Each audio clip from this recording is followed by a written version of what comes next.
everyone. Episode 20, the Lifestyle Balance Podcast. Happy to be back. Thank you, John Amendola, for coming. I love it. Thanks for having me. Appreciate it. We're going to dive right in with just a little bit of background about you and what you've been up to, and then we'll get into some questions. Sure. Okay, well, I'm just going to go. You just want me to throw it out there. Let's do it. Okay, well, you know me from Mintink, right? And you know of me before that through sort of my media background, especially because I know your parents, which is awesome. Yeah. Makes me feel old. No. Basically, like my background, advertising, marketing, entrepreneur. Cool. I started my career in around the year 2000 selling national advertising for the Toronto Sun and the Star. I kind of flip-flopped a little bit. Wow. Started my own sort of enterprise into my late 20s. I started publishing newspapers in New York region. Mm-hmm. That segued into an advertising agency, some other media properties, and over the course of a decade, did a whole bunch of other great stuff in the community. And then... Mintink. Yeah, sorry. I was like, I started talking about Snap there for a second. And I was like, I had a moment for a minute. So you have to understand, for 15 years of my life, that's what I did. I ran around. I was talking to your dad before we came down here, right? Yeah. Like running around 6 days, 5 days a week, galas every day, lunches, dinners, no life. Just constantly go. You're in the media, so all day in the office, and then all night running around doing all this craziness, and then. As a passion, I always had this passion for sports cards and just collecting in general. So I actually collect other stuff besides just cards. For sure. I collect every ticket stub to every concert I've ever been to. Wow. I collect some 80s G.I. Joe and Transformers. I have some wine, nothing crazy, but if I'm collecting wine, it might be from a place that I went. Yeah. I used to collect pens, watches, so I like to collect stuff. All around. But cars were always something. Yeah. And it was something before I started my media career. It was something that I did professionally as a business in the late 90s and into the early 2000s. Wow. Before I grew up in Oshawa, ironically, and in my around 20 I moved downtown, and still pursued that for a little bit, but then I went full on into the agency world, and then like I said, started my own business in around 2008 and into the 2010s, it's like nonstop. Finally, around 2015, 16, we took a pivot and we started a real estate marketing agency, which was awesome. We were, really deeply invested into virtual reality and augmented reality, way ahead of the curve. Way before. So that was pretty cool. Yeah. It was, it was one of those things where people were like, "Are you sure you know what you're doing?" And I was like, "Well, you know what, we're gonna find out." For sure. So that was really good. At the same time, we started to do some other publishing work, and we were scaling down the newspapers. We used to own some community newspapers, so we were kind of looking at what was next. This is 2015, 16, and we start to plan out the next 5 years, right? For sure. So we decided at that time we're going to really dial in deep in the agency world, the real estate marketing space, and try to scale it up. And it was awesome. So we're scaling down the publishing and events, some aspects of it, and we're scaling up the agency. And 5 years later, we're 15, 18 people. We're doing some great numbers in revenue, thousands of real estate listing shoots a year. Congrats. We've got some great big corporate clients on the agency side. Cool. And finally, in around 2019, I find some time to pursue a passion again. Yeah. And I kind of saw what was coming there, and I thought, as I was segueing the rest of the way out of the media space, the publishing aspect, I was like, what am I going to do? And I was always, as a marketer, infatuated with changing space. As consumer behavior changes and the way people do things and buy and interact, and we're in this world today where people are after convenience. All customers want are two things. The first one is 3 parts, but it's convenience, value, and ease. And then they're ultimately, what that equates to is the ultimate customer experience, which is nearly impossible to attain when you really think about it. Most enterprises are so cutthroat, like the real estate marketing business, like the sport card business. They're in the red ocean, if you will. It's this cutthroat environment where everybody's kind of always fighting. So the only way to exit from that world and thrive on your own is to create what they call as a blue ocean shift. And it's like to take yourself out of that And really, it becomes about the experience because you guys, you can't be the cheapest and the best at the same time. It just doesn't happen. So how do you create an environment where that almost doesn't exist, if you will? And how do you differentiate yourself from the other people? So in the real estate marketing space, it was what we were the first people around to do these 3D tours. Wow. So in 2019, I started talking to my business partners, my wife, and I started talking to her about some of the things that I thought I would get us into, and it was a grind, like getting to that point. We had some big losses along the way, so finally we get to this point where things are like, okay, we can breathe, and life is starting to get good. Now we're almost in our 40s, and they say, it takes your 20s to figure it out, your 30s, you kind of pound it, and that's like, and wait, you're going to go do all this again. At that time, I was really just looking at saying, I think I know how this space is evolving. I've been in this space my whole life, and I think that given what we already do, we can make it better. We can't reinvent something that's 125 years old. For sure, it's like Mark Cuban says, you don't have to invent something. Just take something and maybe do it better. Give somebody the ultimate experience. Exactly. So I went out to a couple of places. And I was looking at trying to do, again, I'm trying to figure out, okay, what can I do with my existing infrastructure? Where can I parlay what I've built? If I don't have a great big fat checkbook, how can I parlay my infrastructure into equity plays or into growing my business that way? Scaling it up. Sales and marketing are probably the most difficult, 100%. One of the toughest challenges in any business, 100%. Right? So I started talking to a few of these people, and basically... same thing as what happened in 2015 with the real estate. I don't know, it's not going to happen, And again, the space is 125 years old. Cars have been around since the 1860s, more than 125 years. So, fine, and again, like February of 2020, I'm on a beach with my wife, and we're talking about what's next, and we're trying to plan out the next 5 years, if you will. And I said, I think I really want to get back. And she said to me, we've been together 17 years, and 15, 16 years ago, we bought our first house, moved in together, and she said to me, she reminded me then that I told her that this was something that I was going to do, later. This is you blink, and you guys will get it. Before you know it, you're, 20 now, before you know it, you're going to be 40, and you're like, holy shit, right? Yeah. So it's like you setting those goals and stones and all that foundation now for then. The problem is, and I think you guys do, just in having chatted with you before we started, like you guys are a little bit ahead of the curve, I think, in the sense that it really goes by that all this like you get to a family function and you see your uncle or your cousin that's older that you haven't seen. Oh my God, the last time I saw you were this big, and then they try to give you that fatherly advice, enjoy your time, but it's like fuck, before you know it, it's like, oh my God, it's crazy how that just happens. My business partner, he's in his mid-30s, 2 little kids, and then like all of a sudden it's like the next 10 years of his life is work devoted and 2 kids. And that's it. So you kind of take all that into consideration, and then you got to enjoy what you do. So sorry to digress, but I said to her, Kathy, I said, I'm going to do cards. So she was like, do what you want. That's great. And I started to make a few moves. There was some really great results. Started talking to some people. Didn't really get the feedback I wanted, but I was kind of doing due diligence. Like I was literally working part-time for free at a card store, like on Saturdays, trying to figure this out, hundreds of hours of diligence. And then COVID happened. And all of a sudden, 2 things happened. 3 things really happened. The first thing that happened is, it's crazy. Like in 2019, I have a business that's on top of the world. We're doing great revenue. 2 weeks before COVID, February 27th, I just was reading this press release the other day. I had 100 people at my office in a snowstorm for our grand opening. Great big grand opening, brand launch. Like we were all into the next level of this agency. Like I said, we were at the last 5 years, we built one, we wound down one, and away we go. Well, all of a sudden, once done, like I was in the media and event, like newspapers and events. Within 60 days, literally within 30 days of COVID striking, half my team is laid off. Oh my God, I'm crying myself to sleep for like a week or 2, and then I got up and said, "Fuck that." Like let's go, right? Ancient Chinese proverb, like in chaos lies opportunity, and if you can just kind of find a spot in the middle of the storm, they say the eye of the storm, and if you can get there and find that calmness for 1 second, you can seize. There's a lot of opportunity. Well said. And adversity defines character. I was, my fiduciary responsibility was to make sure the light stays on and that whatever payroll was left there, whether it was 2 employees or 20, like we kept going, like we were going to be there. Wow. And at the same time, it allowed me to say, well, hold on a second. Mm-hmm. I'm going to pursue this passion. I've got the infrastructure in place. I've got some connections.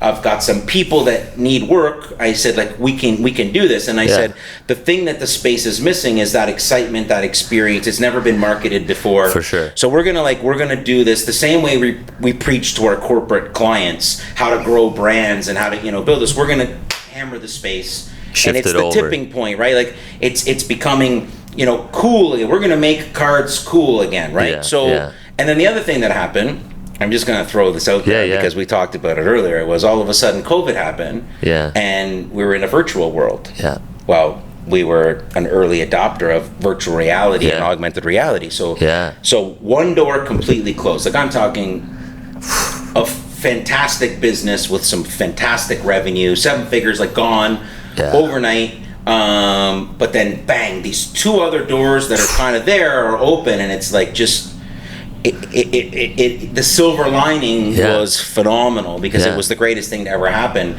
from our point of view, our being my wife and I, like from personal and business perspective. It really, you all of a sudden you're in survival mode. You've got to make decisions that are otherwise, one of the problems entrepreneurs make is you make a lot of choices or a lot of decisions based off of emotion instead of just data. Yeah. If you can make decisions based off of data, they're always going to be. And the problem is, people are soft, man. Yeah. People are so soft today. So like, I'm a really direct guy. Like I really can throw people for a loop. My employees will tell you, like he says it how it is. Yeah. Zero filter. Yeah. But I'm not yelling and screaming or swearing. I'm just, I don't need to. I'm just telling you, like, I'm very direct. And, it's about how do you be assertive, not aggressive. For sure.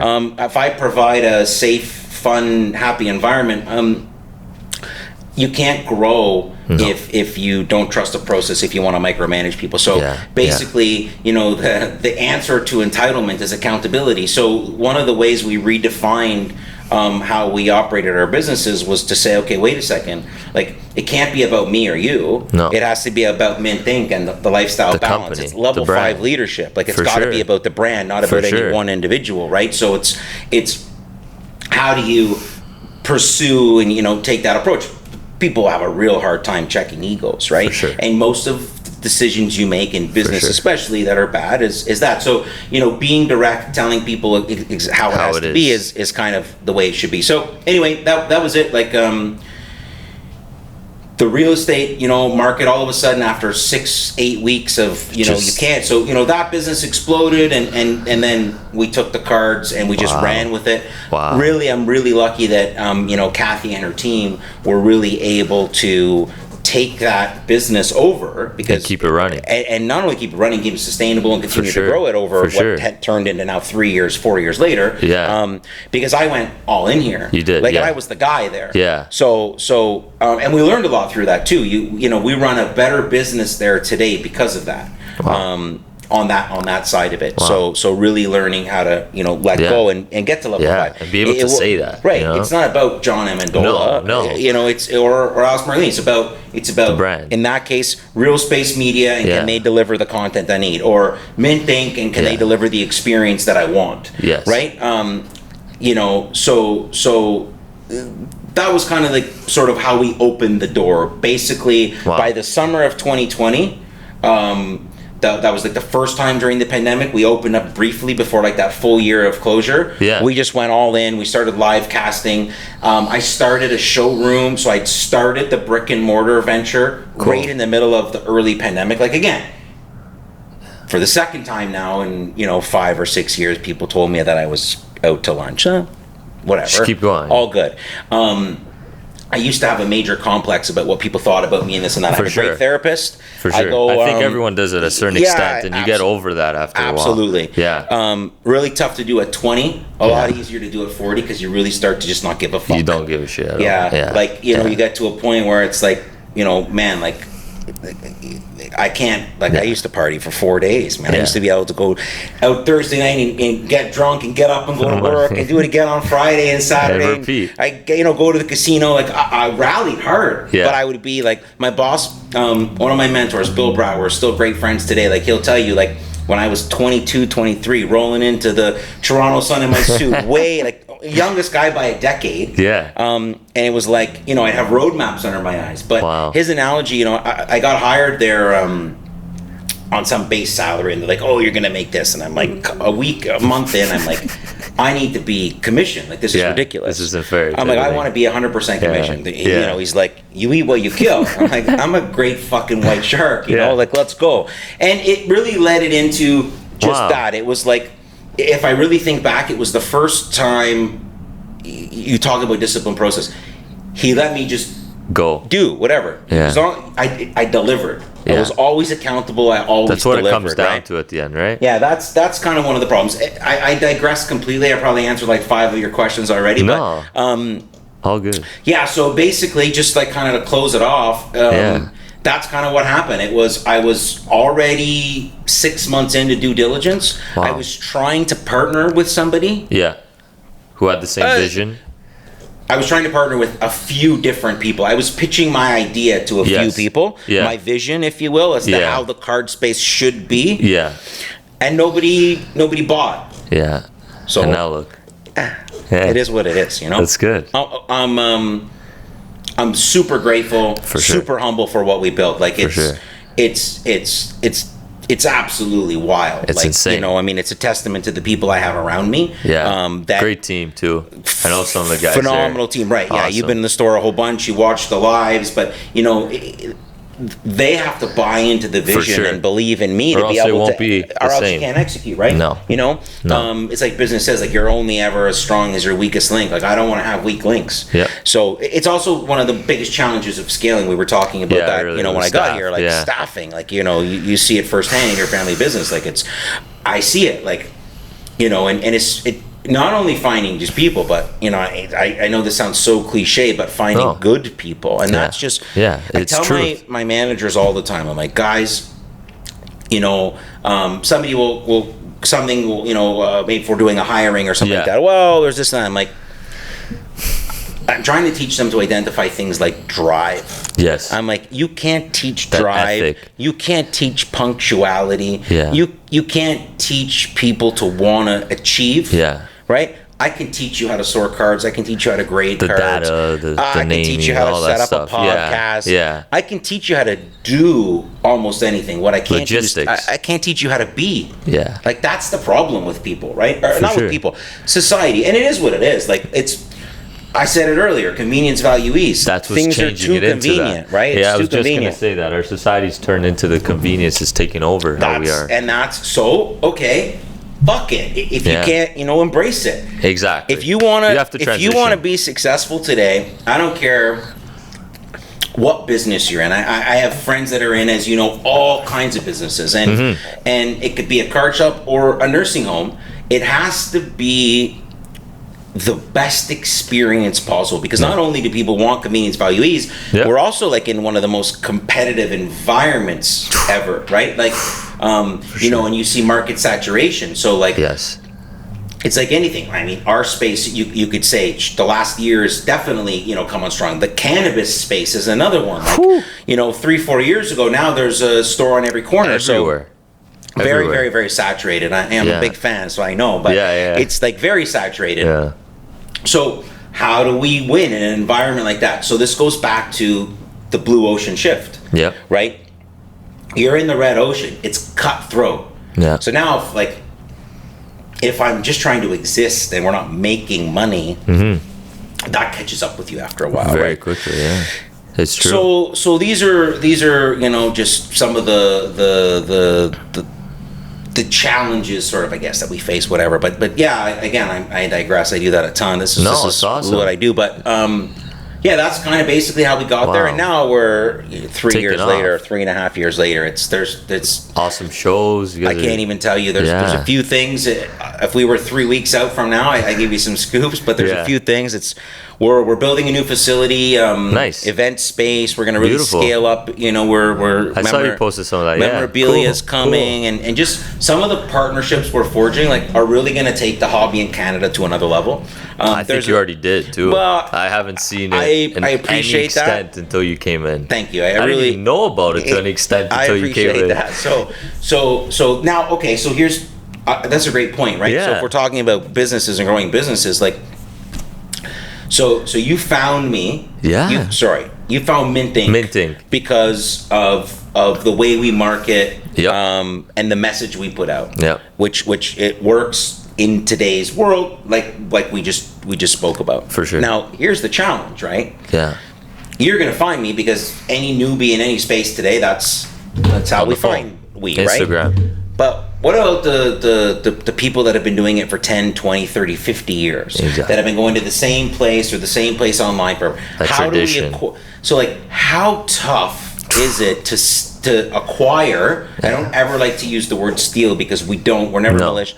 I'm like a thoroughbred horse in the sense that only in the sense of I wish I was like a thoroughbred horse, but in the sense of like blinders are on. Yeah. Do you know why a thoroughbred has blinders on? No. Because they have ADD, which I can also relate to. If they see anything in their peripheral vision, Yeah. their heads are flopping. Yeah. So the blinders are on, so they see absolutely nothing but what the fuck is just directly in front of them. That is it, just what's in front of you. Nothing else. So like, and that goes to like, I don't need to know what my competition is doing. No. Sure, the age-old analogy says anytime I'm spending on them, I'm wasting away from my own business, which is so true. Yeah. But it doesn't matter to me what they're doing. I just want to worry about what I'm doing, what we're doing, and providing the ultimate experience to the customer. 100%. It's not about ego, right? No. Like you said earlier. It used to be about ego. It's been about ego for everybody. And if you tell me anytime I've lost in business, it was because ego and emotion. Yeah. Anytime I've won in business was because I made data-driven decisions with thoughtful planning. And sometimes it wasn't easy to do or hear for people, but it was the way that it had to be, right? So no filter. That's all. And this is just like everyday challenges and just running a business. It's really, really, really tough. So, I mean, if you think about, like how hard is it to peel you away? You've been going to the same grocery store for your whole life. You're going to go to another grocery store? Change? Yeah. So what happens is by experience. So you come. You talk to somebody, they talk to somebody, they see it on your feed, or we show up at the Great Big Sport Expo and they see it's a little bit different, and then that environment starts to change. Yep. So by osmosis of the experience, the newbies are coming. Yeah. Right? And then by osmosis, we're getting those old school, if you will, for lack of a better way of describing it, passionate collectors. Yeah. Because the world is a lot smaller today, and there's a lot more people talking, and there's a lot more integration and shows and all this and that. So the harder challenge is convincing the old guard that this new school approach actually is. There's nothing wrong with it. There's still fundamentally everything's still the same. From a traditional aspect of the space, it's just become a little bit more exciting. Yeah. And you know what? It's a lot more fun than it was. Sure. Now, here's an analogy I like to give people, and then they kind of just look at me and say, But it's like an indie rock band. Okay. So I'm a huge Green Day fan. I've seen them 5 or 7 times in my life. I've been a fan of them since, again, I'm old. So like they came out when I was in high school. Right? I'm old. And from their first sort of, tapes and albums, if you will, they were, really like indie. Yeah. Then all of a sudden they win Grammys, they come out, American Idiot, whole game changes, whatever. Yeah. So there's this part of the fan base that just hates on them because they want them to be like the Grateful Dead or the Fish forever, where they just have this cult following and that's it. They don't want them to change and adapt. Attain that level of success because it changes you. Well, again, I have 2 dogs. We have no kids that are like my life. Yeah. Everything revolves around the dogs. Yeah. Michael Vick's the best football player, athletically speaking, ever. He's one of my favorite players ever. Like, how do you have a dog lover and Michael Vick in the same sense? Because it doesn't matter to me what he does off the field. I don't know him. Yeah. Would I be his friend in life? probably not because of that. But maybe now he's reformed. At the time, no. But I still think he's phenomenal. Like, for sure. Left-handed guy can throw the ball 80 yards down the field, and you know, Lamar Jackson and Patrick Mahomes' whole game is styled around him. So it's like it's the same kind of principle, if you will. So it's just about really educating through experience. For us. Yeah. That's what you're doing. Yeah, that's it. And I think it's also the way you guys have done it is so much more accessible now too. Sure. To the end user. The world is small, right? Yeah. And we try to make it, again, convenience. Yeah. For sure. That's awesome. Tons of fun. Cool. So let's get into a little bit about your background with the balance of it all, from transitioning from your previous business that's still running today, that's kind of taken into a different way, and you're going into completely Mintink. How have you balanced that at the beginning to now? So balance is something that is like not easy. No. And it's also something you have to, I guess, appreciate that it's going to be different for everybody. Yeah. So what might be balanced for you might not be balanced for me. Yeah. Like, we're all built differently, right? For sure. So I got a lot of like, oh, you work too much, and I'm like, so just for the record, I'm retired. Yeah. Like, I'm retired. I heard you say that earlier. I work 7 days a week, all day. I'm dialed in. Kathy and Freddie, my partners, will tell you like, are you just jacked? How many things go in your head at the same time? Do your hands ever stop? Does your mouth ever stop? I love every minute of it.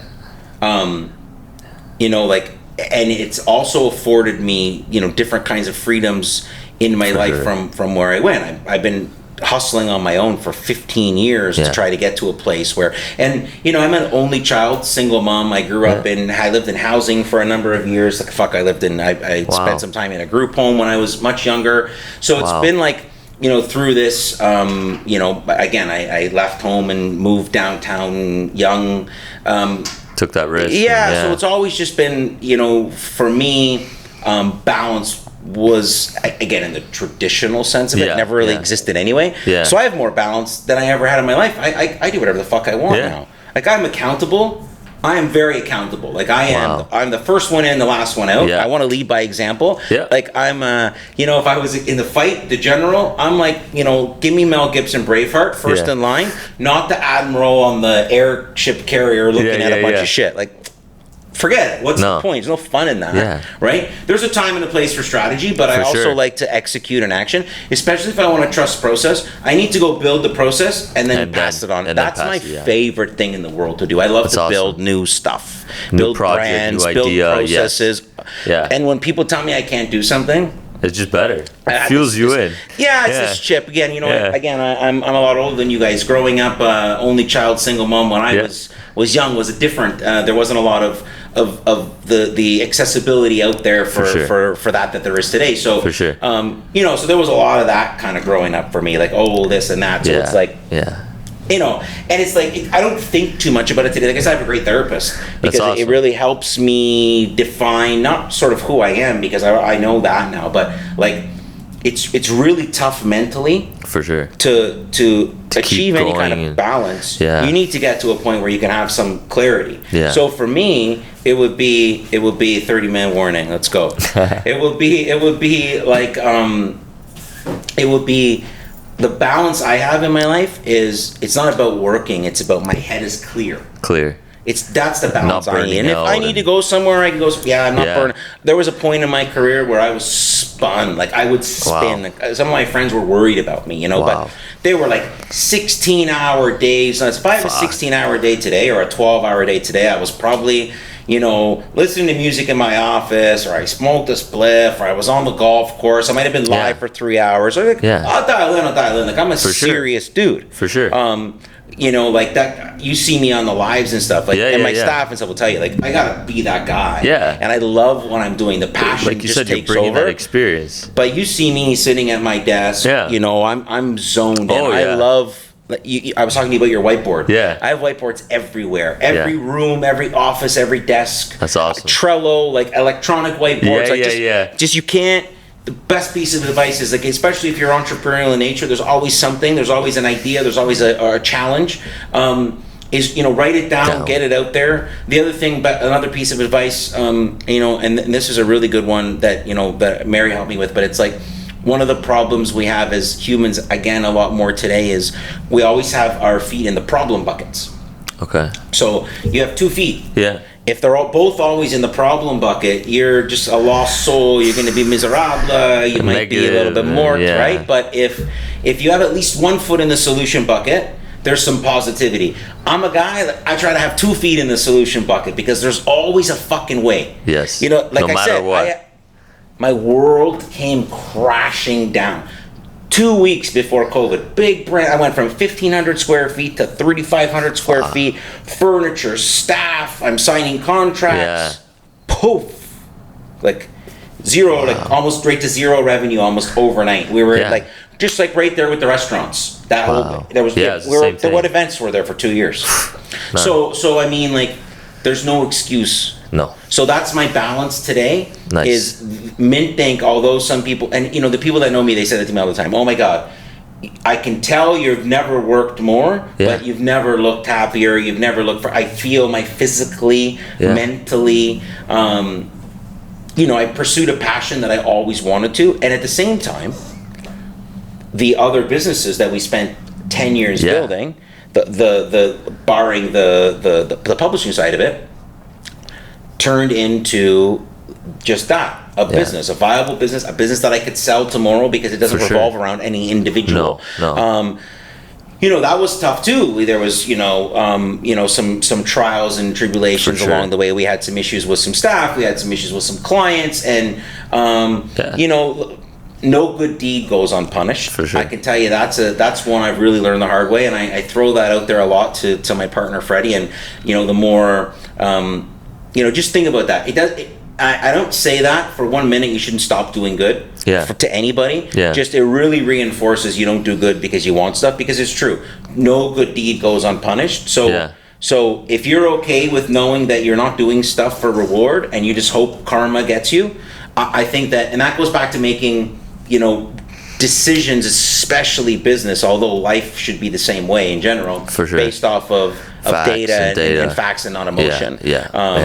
Which is, it's like the AI is so crazy because it's just black and white. There's no gray. It's like doctors, lawyers, the government, black and white. There's no gray. The law. That's it. So, I'm a sales and marketing guy. I live in the gray.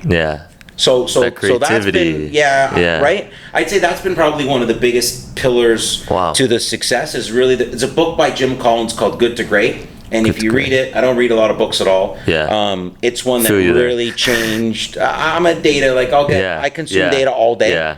But if there's a book and I'm into it, then it's for sure. I'm also, I obsess. So it's like, I won't read a book for a year. I might read it in a day. That one book, you binge it. But this book, there's the chapter about level 5 leadership, I read 17 times. Wow. And I make sure my staff read it because it talks about how if you want to get to that pinnacle, if you want to get to the next level, nobody is bigger than the brand. I wanted to build the Nike of trading cards.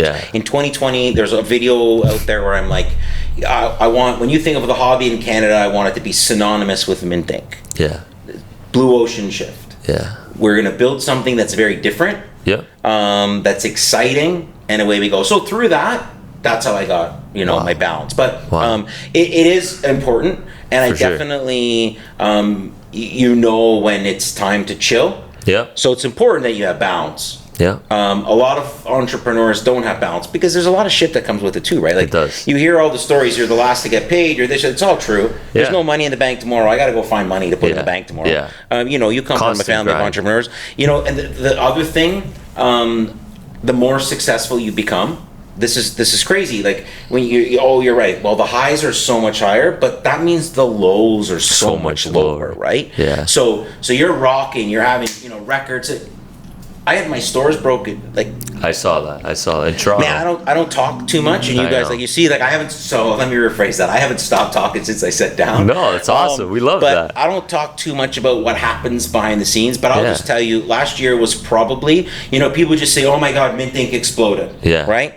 Last year was probably one of the most challenging years I've ever had in business and the personal like sacrifice that you and had like to make, what we had to get through there. For like sure. our stores were broken into twice. Yeah. We had mail theft 6 figures. Wow. We had some some other business dealings. Some things that happened I won't talk to, but that were very, very, very challenging. And through it all, I've got, again, my fiduciary responsibility to keep the lights on. So it's like, how do you wake up every day and still go to work? I know now that I'm working all of last year for free. I'm chasing insurance companies for years. Yeah. You're talking hundreds of thousands of dollars of loss. To cover all of that. You're talking about several million in revenue to capture the EBITDA required to pay for that stuff. Money doesn't just grow on trees. No. You got to sell money to make profits to buy shit. That's the part. That's another misconception. I did 10 million in revenue. Okay, did you make any money? Right? That's another misconception people have. And it really, it depends where you are and all this and that. Yeah. But, if you're in growth mode and you're growing, that's fine as long as it's calculated. But the point is, like, it was one of those years where, like, there was a couple of times where, you're like, fuck, are we going to have to, like, take a bunch of steps backwards? Yeah. Or are we going to just keep grinding? So it goes back to what I said earlier about having the right people in place that get the vision, that like want to go to war with you. For sure.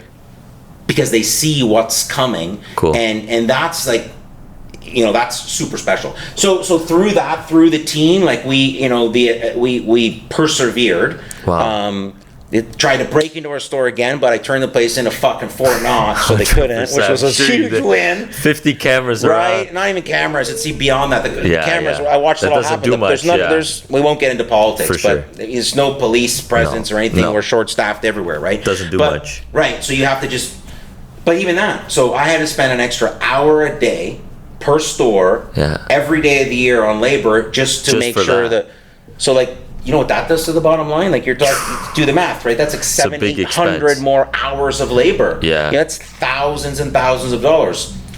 Insurance company, you think they want to insure you again? You're my insurance, you're all of a sudden it's 4,000 or 5,000, then it's 20, 30, 40,000. Wow. But in order to keep growing, in order to have the ultimate experience, my customers need to know that whatever happens, it doesn't matter. Yeah. They're taken care of. Yeah. So that's awesome. Really, really, really important. That's awesome. And so that's, going back to balance, I think that because I was way more leveled off than I had been in past years, through a lot of these changes, through falling into this space as hard as I did, that's what, and a really good, therapist, Mary, she's amazing, local to Vaughan, Life and Family Counseling, go see her, Mary Moreno, cheap plug right there. I don't care if you're 18 or 80 either.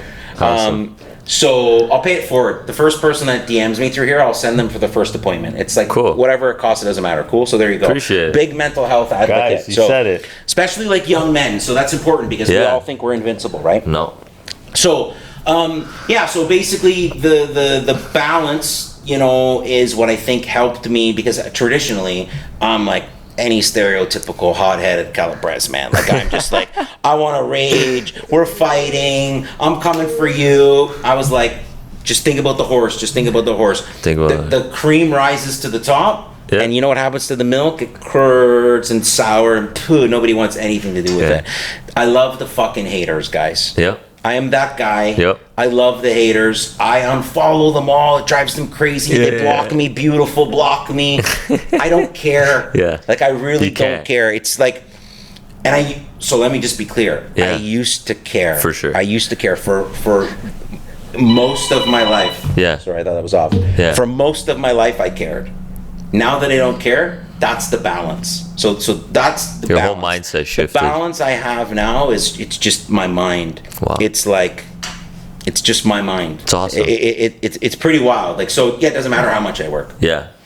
I'm golfing tomorrow morning, 8 o'clock. I'll get to the office at 1. I'll work till midnight. Till the job is done. Until it's done, it's done. But I get to do it on the way, you want it to. I respect the process, but I don't micromanage. So if it's not on my plate, I don't have to worry about it. My staff and my managers are accountable to the process. They're accountable to Mintink. They're not accountable to me. The only accountability, like, okay, let's, call a spade. I'm not being grandiose at all. Like, their accountability to me is, sure, okay, I'm the boss. I get it. It's my vision. Their accountability to me is to be honest and truthful. If there's an issue, or if there's something that's out of whack, or if they're not down with me, like, come on, challenge me. I'm pretty tough to convince and stuff, but I'll take a challenge anytime. Like that was another thing I used to have major issues with, like constructive criticism. I still do. It's probably one of the things that I work the hardest on right now is not taking things so personally. Yeah. I wear my heart on my sleeve, which is really tough to be that direct. Yeah. And then like so like I've been in situations with employees or customers where it's like it's over and I'm leaving and I have to go for a walk because I'm crying. Yeah.